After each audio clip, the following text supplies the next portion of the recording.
Hi hello नमस्कार मंडळी, दंडवत प्रणाम सगळ्यांना। तर आजचा व्हिडिओ खूप खास आहे। सगळ्यांना तुम्हाला माहितीच असेल की आपला भाऊ आधी पोलीस होता, आता तलाठी झालेला आहे। आणि जेव्हा तो तलाठी झाला त्याचं वालं जेव्हा तिथं सत्कार होता किंवा काय जो प्रोग्राम होता ना, तर तो पूर्ण प्रोग्राम आणि ते सगळे भाषण आजच्या व्हिडिओमध्ये मी तुमच्यासोबत शेअर करणार आहे। तर व्हिडिओ स्किप न करता शेवटपर्यंत बघा। खरंच जे जळगाव जिल्ह्यामधले असतील ना, तर त्यांनी तर नक्कीच बघा की काय काय सुधारणा आपल्या जळगाव जिल्ह्यामध्ये होत आहेत किंवा काय काय झालेले आहेत, ते सगळं आजच्या व्हिडिओमध्ये तुम्हाला पाहायला मिळणार आहे। तर प्लीज व्हिडिओ शेवटपर्यंत बघा आणि एन्जॉय करा। चला तर मग व्हिडिओला सुरुवात करूया। आणि हो, आपला भाऊ पहा तिकडे बसलेला आहे, ब्ल्यू शर्टवाला पहा, तो इकडे बघतोय ना, तर तो हा आहे आपला दादा जो तलाठी झालेला आहे। आणि तुम्ही सगळ्यांनी त्याला खूप खूप शुभेच्छा दिल्या, त्याच्याबद्दल सगळ्यांचं खूप मनापासून मी आभार मानते आणि आजच्या व्हिडिओला सुरुवात करते। चला। या ठिकाणी उपस्थिती देत आहेत सर्व अधिकारी, जिल्ह्याचे सर्व वरिष्ठ अधिकारी या ठिकाणी उपस्थित आहेत, तेही त्यांची वाट बघतायत। तर आपणही त्यांची वाट बघूया आणि आजचा कार्यक्रम गोड करूया। अवघा 10 मिनिटाचा वेळ त्यांच्या आगमनासाठी।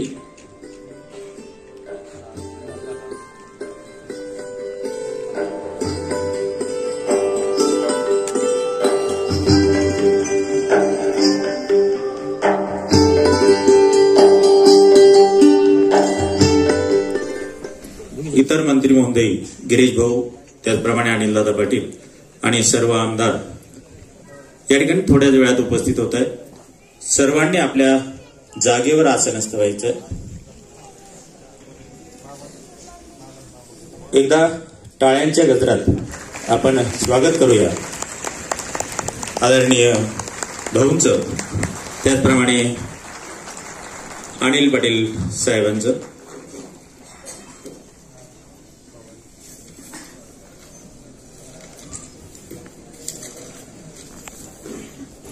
लोकार्पण कार्यक्रमाप्रसंगी आज या ठिकाणी माननीय नामदार श्री गुलाबराव पाटील, मंत्री पाणीपुरवठा व स्वच्छता महाराष्ट्र राज्य तथा पालकमंत्री जळगाव जिल्हा, माननीय नामदार श्री अनिल पाटील, मंत्री मदत व पुनर्वसन आपत्ती व्यवस्थापन महाराष्ट्र राज्य यांचे आगमन झालेलं आहे। एकदा जोरदार टाळ्यांच्या गजरात आपण मान्यवरांचं स्वागत करूया।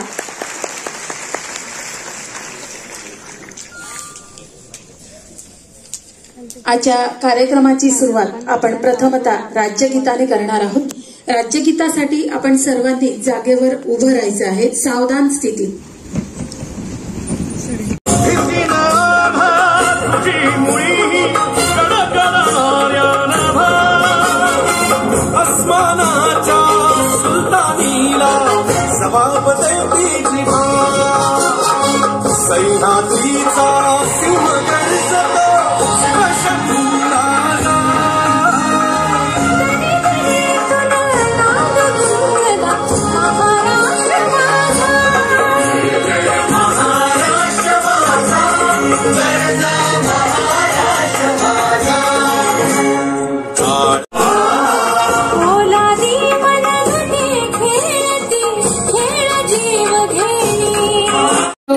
जिद्दीची, एक ज्योत ज्ञानाची, एक ज्योत यशाची।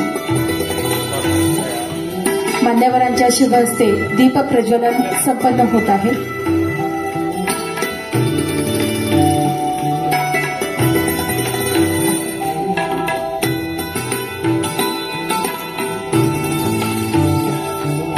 मान्यवरांना विनंती करते, पाहुण्यांच्या येण्याने विचारमंच कसा खुलून दिसतोय, तर उपस्थित मान्यवरांचं स्वागत करण्यासाठी मी आपल्या जळगाव जिल्ह्याचे जिल्हाधिकारी आदरणीय आयुष प्रसाद साहेब यांना विनंती करतो की त्यांनी सर्वप्रथम आपल्या जळगाव जिल्ह्याचे पालकमंत्री नामदार गुलाबरावजी पाटील साहेब यांचं स्वागत आजच्या या प्रसंगी करायचं। आपण स्वागत प्रसंगी देतो एक छोटस रोप। जगद्गुरु संत तुकोबाराय यांच्या अभंगानुसार वृक्षवल्ली आम्हा सोयरी याच संकल्पनेतून आपण या ठिकाणी आजचा सत्कार करतोय नामदार अनिल पाटील साहेब यांचा। मंत्री मदत व पुनर्वसन आपत्ती व्यवस्थापन महाराष्ट्र राज्य।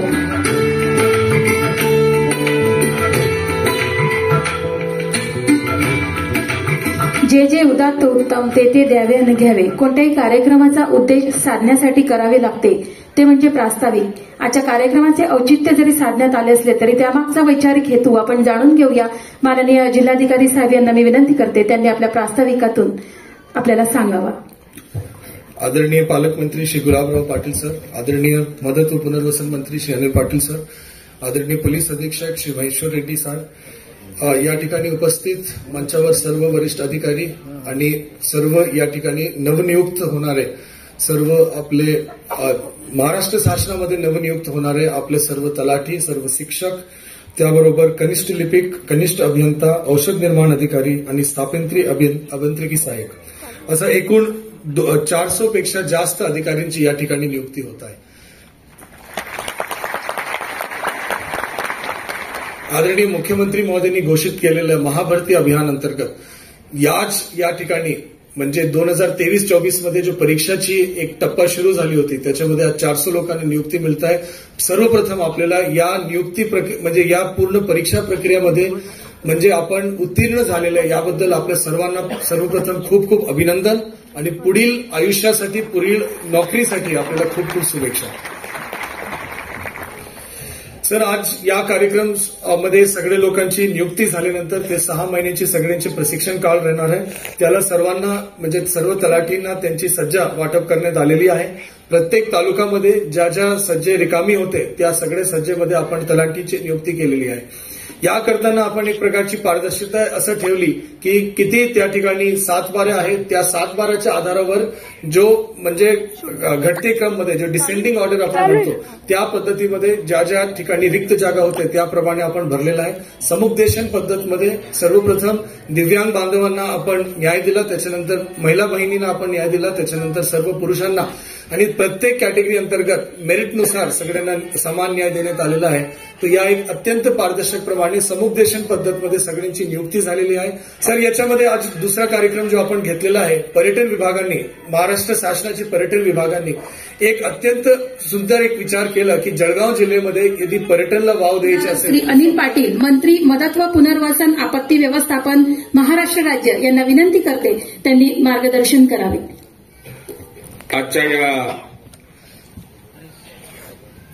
निवडी प्रसंगी उपस्थित असलेले आपल्या जिल्ह्याचे पालकमंत्री आदरणीय गुलाबभाऊ,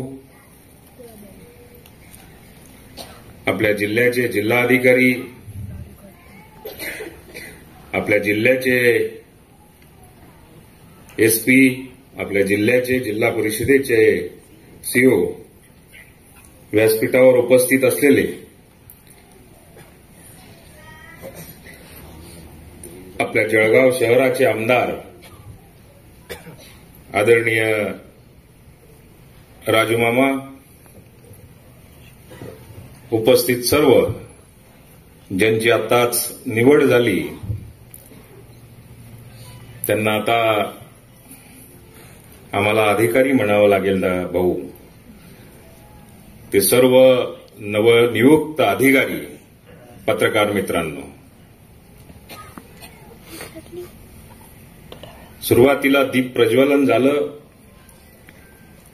त्या दीप प्रज्वलनाकडे मी प्रामुख्याने निरीक्षण करत होतो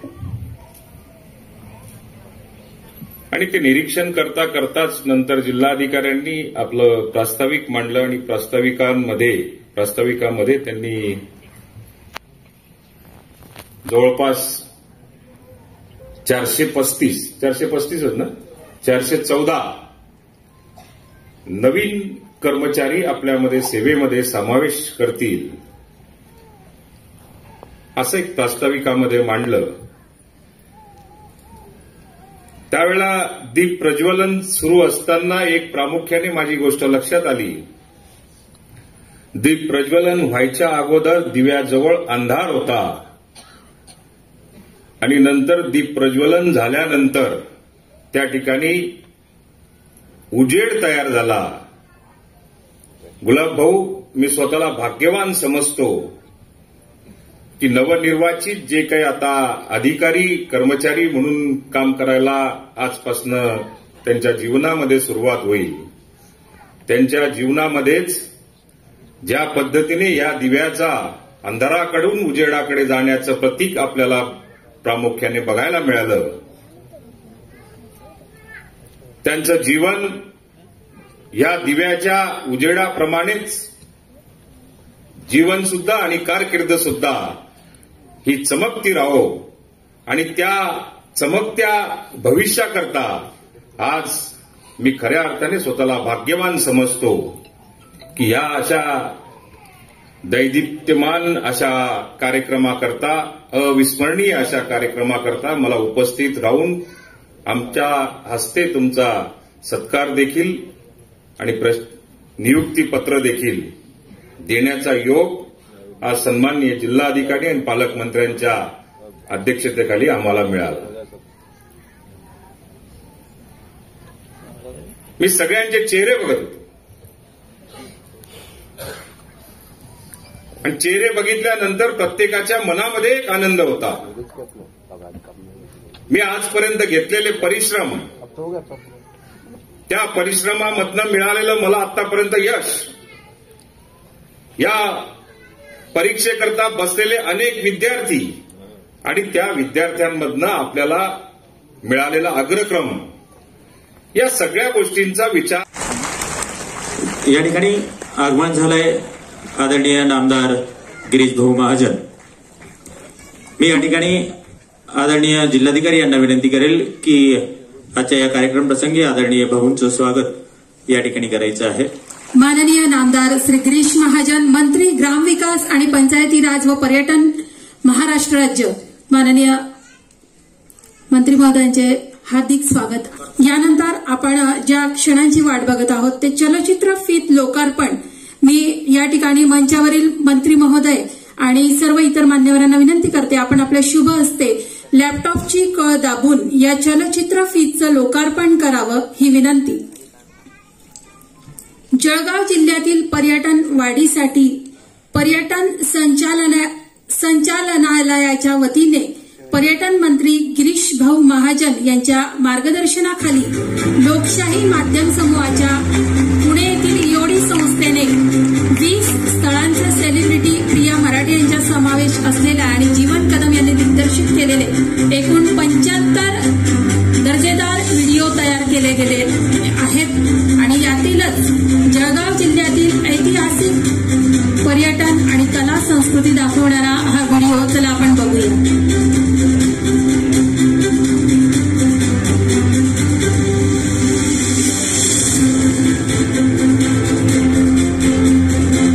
यामध्ये चांगदेव मंदिर, गांधी तीर्थ, जैन मंदिर, पद्मालय यांचा समावेश आपण बघत आहोत.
जळगाव पर्यटन चित्रपट लोकार्पण आणि यानंतर आदरणीय जिल्हाधिकारी साहेब मंत्री महोदयांना मानपत्र देऊन या ठिकाणी सन्मानित करतील.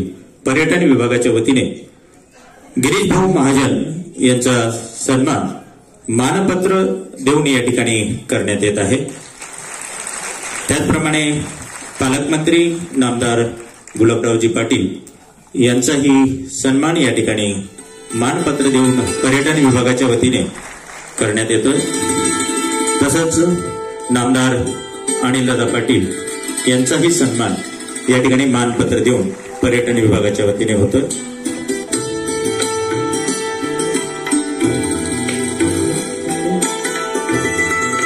मान्यवरांच्या शुभ हस्ते चित्रफीत लोकार्पण सोहळा संपन्न झालेला आहे.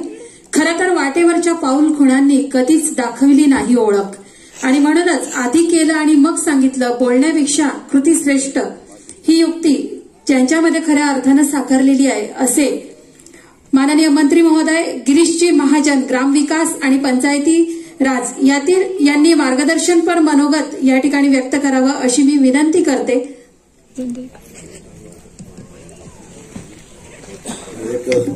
रिपब्लिक टीव्हीवर एक इंटरव्ह्यू आहे आणि तो लाईव्ह आहे, त्यासाठी ते थांबलेत म्हणून मला जरा एकाच वेळेला दोन्ही गोष्टींचं कॉम्प्रोमाइज झालं, म्हणजे एकाच वेळेला आलं त्यामुळे जरा अडचण झालेली आहे. मंचावर मी 2-5 मिनिटात आटोपतो, परवानगी द्या.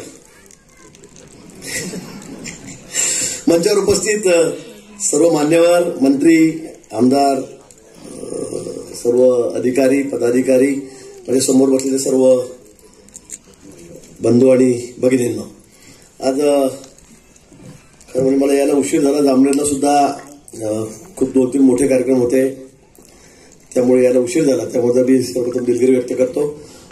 आज आपण महाभरती आणि जळगाव पर्यटन चित्रफीत लोकार्पण सोहळा या कार्यक्रमाच्या निमित्ताने या ठिकाणी एकत्रित झालेलो आहोत. माझ्या खात्याच्या माध्यमातून या ठिकाणी आपण जवळपास 250 ना टोटल 414 आहेत. 150 तलाठी आहेत, 200 तलाठी आहेत. अच्छा, तलाठी 195 आहेत, शिक्षण सेवक आमचे 114 आहेत, कनिष्ठ लिपिक 28 आहेत, कनिष्ठ अभियंता 35 आहेत. जवळपास 414 यांना आपण नवीन नियुक्त्या त्या ठिकाणी आमच्या तरुण मित्राला त्या ठिकाणी देत आहोत. त्याबद्दल तुम्हाला सर्वप्रथम मी मनापासून शुभेच्छा या ठिकाणी देतो. या वर्षभरामध्ये ग्रामविकास खात्याच्या माध्यमातून मी जवळपास 19,000 तरुणांची भरती या ठिकाणी आपण हाती घेतली. त्याच्या इंटरव्ह्यू बरेच झालेले आहेत, त्यांच्याशी बोलत होतो. रिझल्टसाठी सारखे फोन येत आहेत, रिझल्ट लावा, मागचे झालेले काही अजून लागत नाही आहेत, काही पुढच्या परीक्षा कधी घेत आहेत. पण या महिनाभरामध्ये आम्ही सर्व आता ज्या भरत्या आहेत त्या आम्ही सगळ्या या ठिकाणी संपवणार आहोत आणि जवळपास 19,000 नोकऱ्या ची उपलब्धते आम्ही माझ्या खात्याच्या माध्यमातून या ठिकाणी सुरळीतपणे, कारण आजकाल परीक्षा सुरळीतपणे घेणं ही मोठी सरकच झालेली आहे, इतकं सोपं राहिलेलं नाहीये. काही ना काही गडबड, खूप गडबड, काही ना काही म्हणता येत नाही. आता UPSC सारख्या ठिकाणी सुद्धा कशा गडबडी चाललेल्या आहेत. यापुढे आता बघतात किती कसरती कराव्या लागतात काही जणांना आणि कसरती करून कसे UPSC सारखे एक्झाम सुद्धा क्रॅक करायला लागलेले आहेत. त्यामुळे त्या विषयात आता न बोललेलंच बरं. पण सगळ्या मोबाईलमुळे जास्त ताप झालेला आहे. मग कोणी फोटो काढतं, लपवून घेऊन जातं, लगेच प्रश्नपत्रिका बाहेर जाते, परत उत्तरपत्रिका त्याच्यावर येते, अनेक गोष्टी आहेत. आता त्याचा विषय इथे मी करणार नाही. पण नोकरी लागणं म्हणजे आणि सरकारी नोकरी लागणं हे आपल्या आयुष्यामध्ये मला वाटतं अनेक जणांचं एक स्वप्नासारखं झालेलं आहे. पण ज्यावेळेला आम्ही 75वं वर्ष स्वातंत्र्याचा आम्ही साजरा करत आहोत आणि त्यावेळेला एकनाथजी शिंदे आमचे मुख्यमंत्री, माननीय देवेंद्रजी, अजितदादा त्यावेळेला नव्हते, पण ते नंतर जॉईन झाले आमच्यामध्ये. पण आम्ही सगळे ठरवलं की या वर्षी 75 वर्ष साजरा करताना 75,000 तरुणांना आपण त्या ठिकाणी नोकऱ्या द्यायच्या आहेत. हा संकल्प आम्ही गेल्या वर्षभरापूर्वीच केलेला आहे आणि 75,000 आकडा जवळपास आम्ही आता हा क्रॉस केलेला आहे, हा आम्ही ओलांडलेला आहे. याचा निश्चित आनंद आम्हाला या ठिकाणी आहे. जशा जशा नोकऱ्या निघतील त्या तात्काळ इंटरव्ह्यू घेतल्या जात आहेत, पारदर्शकपणे कशा होतील त्या संदर्भामध्ये आम्ही प्रयत्न करतो आहोत आणि या तुम्हाला नोकऱ्या देण्याच्या संदर्भामध्ये शासन अतिशय पॉझिटिव्ह त्या ठिकाणी आहे, हे आपण त्या ठिकाणी बघतात. आताच आमच्या एका मुलीने सांगितलं की आईच्या डोळ्यात पाणी आलं, अश्रू आले. खरं आहे, नोकरी मिळणं त्याची सरकारच एक मोठी याची आपल्याला कल्पना आहे. एक तर नोकऱ्या निघत नाही, निघाल्या तर आता आमच्याकडे नुसत्या 19,000 जागा होत्या, 12 लाख विद्यार्थी परीक्षेला बसलेत. 19,000 जागेसाठी 12 लाख विद्यार्थी परीक्षेला, म्हणजे काय बोलावं या बाबतीत आम्हालाही कळत नाही. म्हणजे एवढ्या लोकांचे परीक्षा घेताना, तिथे व्यवस्था करताना आमच्या इतक्या नाकाजाम येतोय. विद्यार्थ्यांना वाटतं परीक्षा का घेत नाही, पण एकाच वेळेला तर होऊ शकत नाही. आम्ही टप्प्याटप्प्याने वेगवेगळ्या कॅटेगरी त्याप्रमाणे घेतात, तरी सुद्धा एकाच वेळेला एवढ्या मोठ्या लाखो विद्यार्थ्यांच्या परीक्षा आम्ही घेऊ शकत नाही, त्याची व्यवस्था करू शकत नाही, ही वस्तुस्थिती आहे. पण आता हे चाललेलं आहे आणि या परीक्षा आता झालेल्या आहेत. त्यामुळे आता आपल्याला त्या ठिकाणी नोकरीमध्ये जायचंय. पुढच्या तुमच्या सर्व भविष्यासाठी मी तुम्हाला मनापासून शुभेच्छा देतो. चांगलं काम करा. आलेला गरजू माणूस असतो आपल्याकडे. याच्यामध्ये अनेक गण तलाठी आहेत, तलाठी असतील, ग्रामसेवक असतील, आहेत अनेक लोक आहेत. पण हे लोकांच्या दैनंदिन जीवनाशी निगडीत अशी खाती आहेत, हे डिपार्टमेंट आहेत. आणि हे नोकरीमध्ये आपण घेत जात असताना, पदभार स्वीकारत असताना किंवा नंतर पुढच्या आयुष्यामध्ये सामान्य माणूस जो आहे, गरीब माणूस जो आहे, तलाठी असला की अगदी शेतकऱ्यांपासून, अल्पभूधारक शेतकऱ्यांपासून छोट्या छोट्या माणसाचं त्या ठिकाणी काम पडतंय. ग्रामसेवक असेल, अगदी शेवटचा माणूस, टोकाचा माणूस. तर मला वाटतं आपण आपलं काम, आपली जबाबदारी ही अतिशय चोखपणे बजवावी. तर आलेल्या माणसाचं समाधान कसं होईल, तो हसत हसत कसा जाईल, किंवा नाही हसत गेला पण रडत कसं जाणार नाही, याची काळजी निश्चित आपण त्या ठिकाणी घ्यावी. एवढे आव्हान मी आपल्याला या प्रसंगी करतो. मला सुद्धा खरं म्हणजे माझे वडील, मी मागे सांगितलं होतं इथेच एका कार्यक्रमामध्ये, माझे वडील सुद्धा शिक्षक होते, शाळेमध्ये शिक्षक होते माझे वडील. आणि त्यांना सुद्धा खूप वाटायचं की मला काहीतरी, कारण मी अभ्यासामध्ये खूप मागे होतो तसं खूप. मी स्पोर्ट्समनच होतो सुरुवातीपासून, शालेय जीवनापासून. युनिव्हर्सिटीचा मी ऑलराऊंडर होतो, पुणे युनिव्हर्सिटीचा. महाराष्ट्र टीममध्ये मी कबड्डी खेळायचो, कुस्ती खेळायचो, अनेक गेम मी खेळायचो. त्यामुळे माझ्या वडिलांनाही वाटायचं की हा सगळा उडाणटप्पूपणा सोडून हा अभ्यासात रमला पाहिजे. नाही काही तर जे शाळेमध्ये शिक्षक होते त्या शाळेमध्ये क्लर्क तरी झाला पाहिजे असं त्यांना वाटत होतं. हा शिक्षक तर काही होणार नाही अशी त्यांना खात्री होती आधीपासूनच, पण क्लर्क तरी झाला पाहिजे, त्याला लावून टाकू आपण असं त्यांना वाटत होतं. पण सगळा माझा ट्रॅकच चुकला आणि मी रडत पडत 10वीमध्ये 36% घेऊन पास झालो. गुलाबभाऊ मी 12वीमध्ये 2 विषय नापास झालो. परत ऑक्टोबर मार्चची वाढी केली, परत मग FY TY कसं तरी त्यावेळेला पुढे ढकलायची पद्धत होती. FY मध्ये नापास झाला, होऊ द्या, पुढे जाऊ द्या. SY मध्ये काही सेमिस्टरमध्ये राहिला, पुढे जाऊ द्या. TY मध्ये राहिला तरी जाऊ द्या. असं करत करत मी रडत पडत ग्रॅज्युएट झालो. पण नोकरी मला कुठे लागली नाही, याचं निश्चित दुःख मला आजही आहे.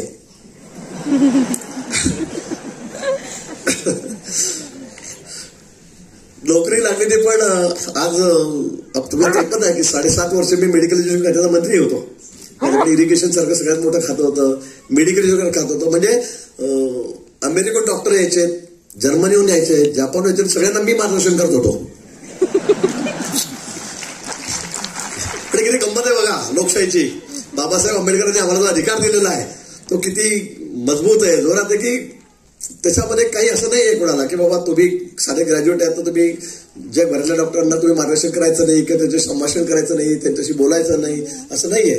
आपण ताजमध्ये टायडल जाऊन जापान, अमेरिकेला जाऊन आम्ही तिथे त्यांच्यासमोर भाषण करतो की कसं, आता मी सांगत नाही कसं काय बोलतो आम्ही, पण तिथे आम्हाला भाषण करावं त्याच्यासमोर जाऊन.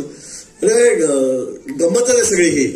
पण निश्चित त्यावेळेला मला नोकरी लागली नाही, मी फार अभ्यासात लक्ष घातलं नाही आणि म्हणून आज मी तुमच्या समोर तुम्हालाही मार्गदर्शन या ठिकाणी करतो आहे. गमतीचा भाग जाऊ द्या, पण तुम्हाला सगळ्यांना मनापासून या ठिकाणी मी शुभेच्छा देतो. आमच्या विधानसभेमध्ये काही लोक असेही आहेत की ते अटॅक होत आहेत. त्यांना आम्ही सही खूप रेखाटून शिकवली काही जणांना की फक्त असं करायचं आणि असं सारखंच करायचं, कुठे बदलायचं याच्यामध्ये. आता ते सही करायला शिकलेले आहेत, आता ते सही करायला शिकले. 5 वर्षांनी का होईना ते पैसे करायला शिकलेले आहेत, ते करता येतात आता सही.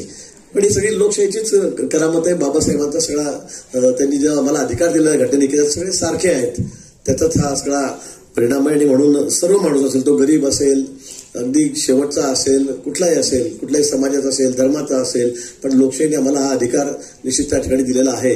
नाहीतर शिक्षणाचा आणि फार राजकारणाचा असं म्हणजे संबंध असं मी म्हणणार नाही. आहेत क्वालिफाईड लोक पण आहेत, खूप उच्च शिक्षित पण याच्यामध्ये आहेत. तिचकरांसारखे 10, 15, 20 डिग्र्या घेणारे राजकारणी पण आपण त्या ठिकाणी पाहिलेत.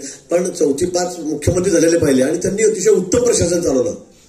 आपल्याला कल्पना असेल वसंतदादा 4थी पास होते, 4थी पास मराठी शाळेत पास झालेले आमच्या राज्याचे मुख्यमंत्री, आणि ते अतिशय प्रभावी मुख्यमंत्री म्हणून त्याचं नाव आज महाराष्ट्राच्या राजकारणामध्ये, याची आपल्याला कल्पना असेल. आणि म्हणून शिक्षण खूप झालं म्हणजेच सगळं ज्ञान येतं. ज्ञान येतं म्हणजे इथे राज्याचा गाडा चालवताना जनरल नॉलेजही पाहिजे. आमचा बेस लहानपणापासून हा याच गोष्टीमध्ये गेला. मी संघाचा स्वयंसेवक होतो, नंतर महाविद्यालयात गेलो, विद्यार्थी परिषदेवर गेलो, नंतर भाजपच्या युवा मोर्चात गेलो, मग इकडे गेलो, मग सरपंच झालो, मग जिल्हा परिषदेचं झालो, मग एकदा दोनदा तीनदा चारदा पाचदा 6 वेळा मी आमदार झालो. मी बीजेपीचा सगळ्यात सिनियर आमदार आहे विधानसभेमध्ये, सगळ्यात सिनियर आमदार आहे. पण ही एक कसरत असते.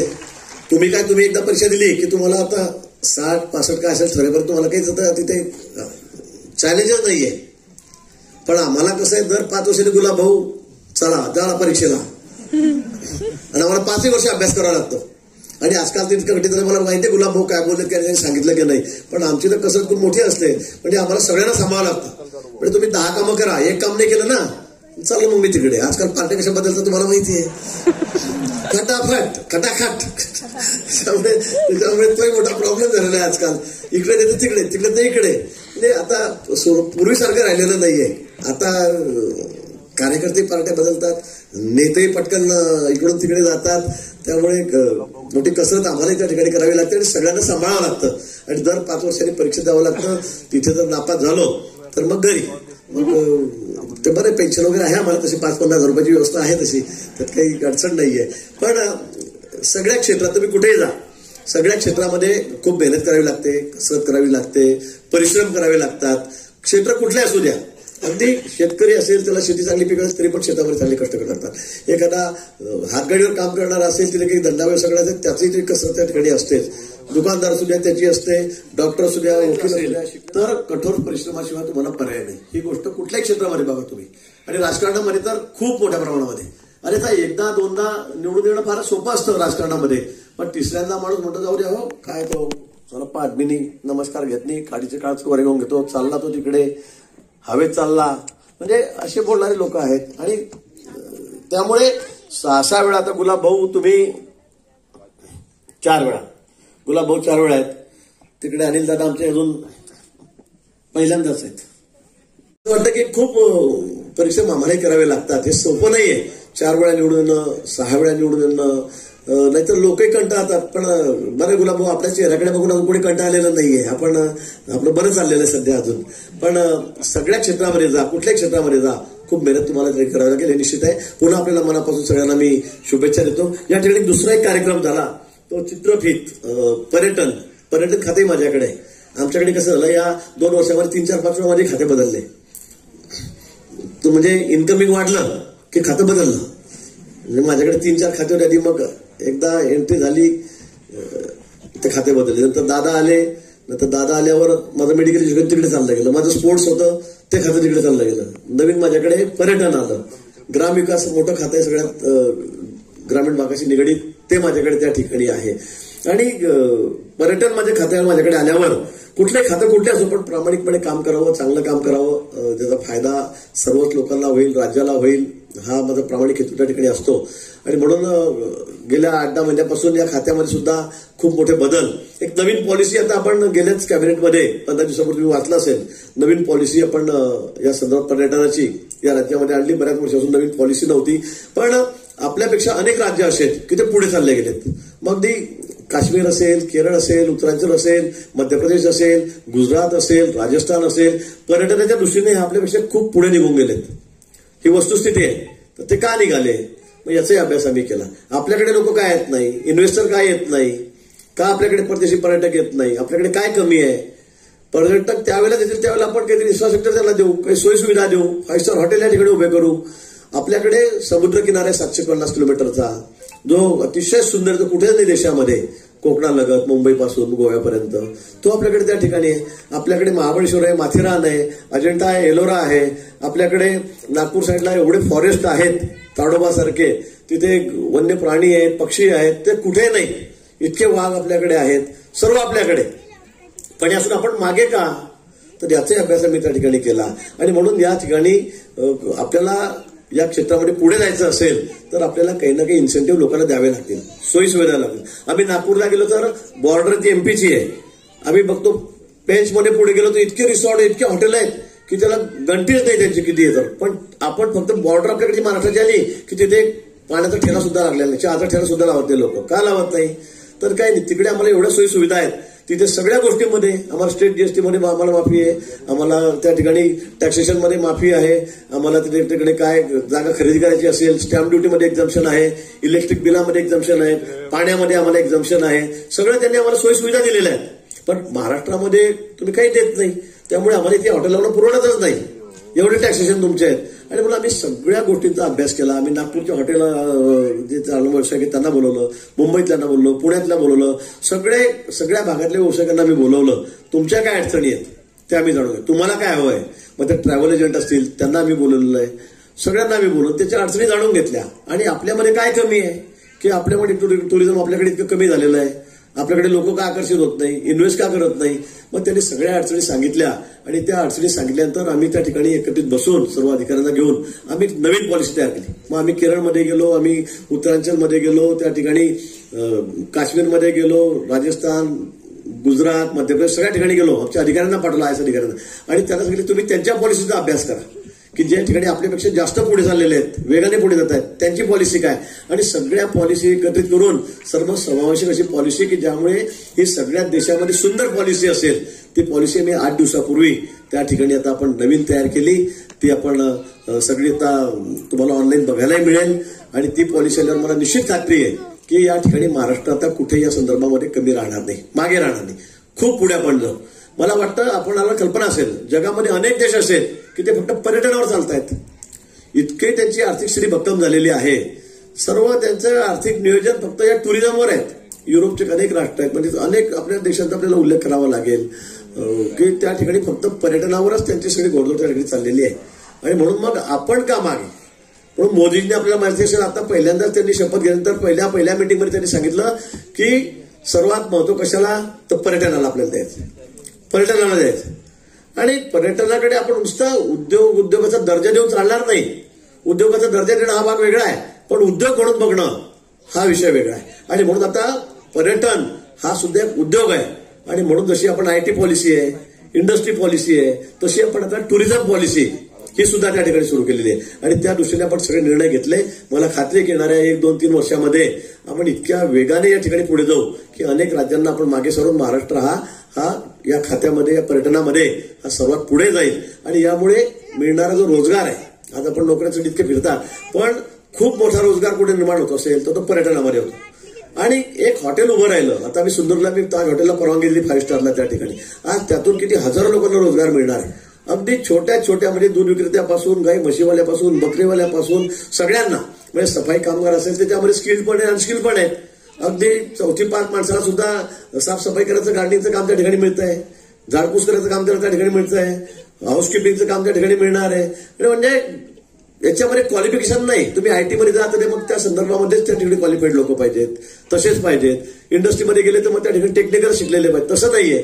तर या ठिकाणी असं आहे की तुम्ही सगळ्या क्षेत्रात म्हणजे अगदी नॉन क्वालिफाईड म्हणजे जे 4थी, 8वी, 10वी, 12वी आहेत त्यांना सुद्धा मोठ्या प्रमाणात रोजगार जर मिळवायचा असेल तर तो त्या ठिकाणी मिळतो. महिलांना विशेष करून रोजगाराच्या बाबतीमध्ये टुरिझम हे सगळ्यात अग्रेसर आहे. महिलांना सुद्धा मोठ्या प्रमाणात रोजगार आपण त्या ठिकाणी देऊ शकतो. आणि म्हणून टुरिझमला प्राधान्य देणं हे आता क्रमप्राप्त झालेलं आहे. आणि अशाच एक टुरिझमची क्लिप या ठिकाणी आताच आपण या ठिकाणी बघितलेली आहे. त्यासाठी टुरिझम हे देशामध्ये पुढे कसं जाईल, त्यातून आपल्याला एक चांगला उद्योग म्हणून त्याच्याकडे कसं बघता येईल, यासाठी शासनाचा आमचा सगळ्याचा प्रयत्न या ठिकाणी आहे. माझा फोन परत दिल्लीहून वाजतोय, मला तिथे जॉईंट व्हायचं आहे, त्यामुळे जास्त मी आपल्या या ठिकाणी वेळ आधीच घेतलेला आहे, आता जास्त वेळ या ठिकाणी घेणार नाही. पण आज ज्यांना सगळ्या नियुक्तीपत्र मिळालेलं आहे, पुन्हा त्यांना मी मनापासून खूप खूप शुभेच्छा देतो. शासनाची भूमिका केंद्र शासन असेल, राज्य शासन आहे, त्याच्या बाबतीमध्ये अतिशय स्पष्ट आहे.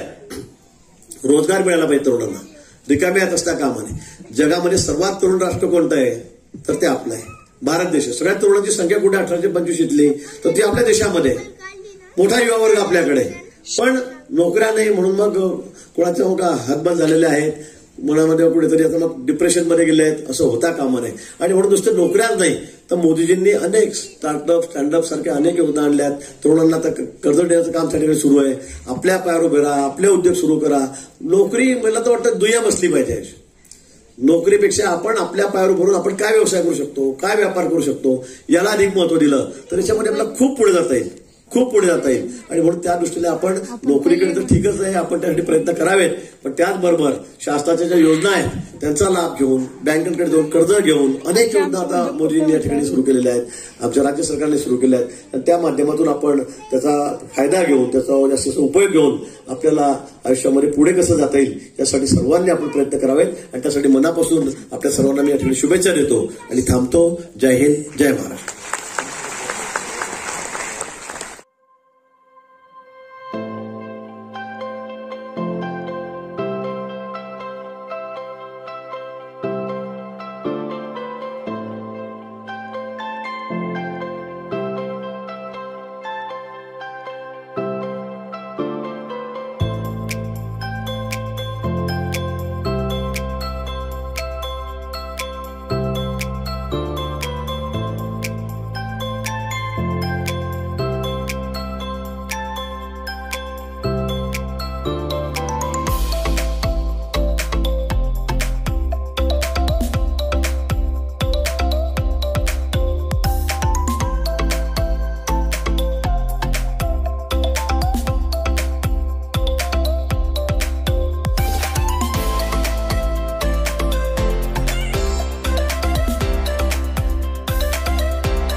तुम्हाला कसं वाटतंय आता? एकदम समाधान वाटतंय. समाधान आहे का? कष्टाचं चीज केलं देवाने, यश दिलं. तुमचा मुलगा तलाठी झाला, कसं वाटतंय तुम्हाला? एकदम चांगलं वाटतंय. परमेश्वराने प्रयत्नांना यश दिलं. परमेश्वराचे खूप उपकार, त्याचे प्रयत्न सगळ्यांचं सहकार्य. बापू काय वाटतंय तुम्हाला? तुमचा मुलगा तलाठी झाला, फार चांगलं वाटतंय. हो का? प्रयत्नांना यश आलं. हा. चला चला. श्यामू